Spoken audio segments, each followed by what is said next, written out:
Russia's Plan B in Ukraine seems to be making progress. It could not take Kyiv directly, but it's making significant advances in the east, near the Russian border. Heavy shelling and bombing have continued there. Russian forces have also captured a number of villages in the Donbas region, specifically around the city of Severodonetsk. That's just above Luhansk and Donetsk. It's been attacked heavily in the last few days. Severodonetsk is one of two cities in the area that remain under Ukrainian control. Artillery strikes also hit Ukraine's second largest city, Kharkiv, in northeastern Ukraine. It had enjoyed a week of respite from attacks. Today, Ukrainian President Volodymyr Zelenskyy repeated his call for Russian President Vladimir Putin to meet with him. Zelenskyy admitted that Ukrainians do not have a strong desire to negotiate. Still, it may be the only way to get their lives back to normal. NBC's Cal Perry joins us now from Kyiv. And Cal, what more do we know about the situation in eastern Ukraine?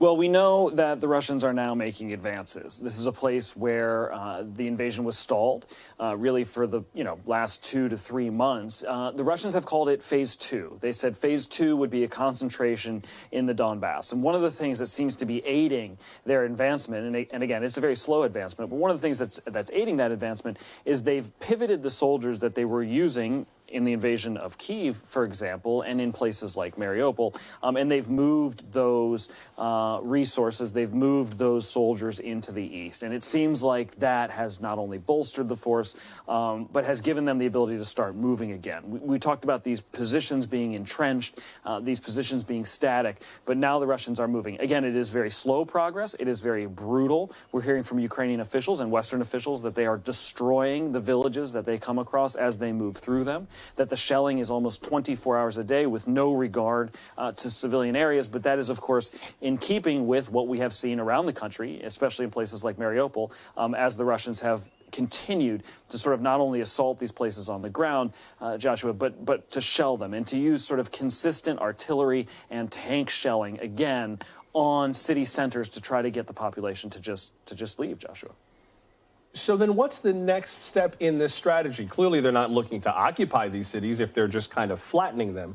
Is the idea to make kind of a curtain in the east and then push all the way to Kyiv? Or like, what would be the next step in this for Russia? Well, when you listen to Ukrainian officials, they will tell you that Russia still has its sights set on the entire country, of Ukraine, and on the capital here in Kyiv. When you look at this map, you can see how Russian forces have been pushed back, how they were pushed back from Kyiv, back towards Belarus, how they were pushed in the east, back towards the Russian border, how in Kharkiv, for example, which is east of where I am in Kyiv, Russian troops were pushed back. The issue now is, of course, they are on the offensive again. And it's not clear sort of the momentum that they will carry with them from this eastern offensive. You have, again, the calls for more weapons to be flooded to the eastern part of the country by Ukrainian officials. They're now talking specifically about long-range rockets that they can use to not only keep Russian forces back, but to carry out attacks on the other side of the border, to start shelling Russian positions in Russia, which Ukrainian officials are telling Western officials is key to any kind of defense of the country. So your question, I think, is the appropriate one, which is, what is the greater goal here? Does Russia have its sights set on the entire country? Or, as was the sort of case, and we thought Western officials when they told us at the beginning of this war that it would largely be in the east, is that now the plan? Is it, quote, Phase 2, as Russia puts it, to focus on the Donbass, to take that area, to just try to control that area? Or will they use it as a springboard for the rest of the country? Certainly, Ukrainian officials say it will be the rest of the country. I think Western officials are a little bit more divided on what they believe Russia's intent here is.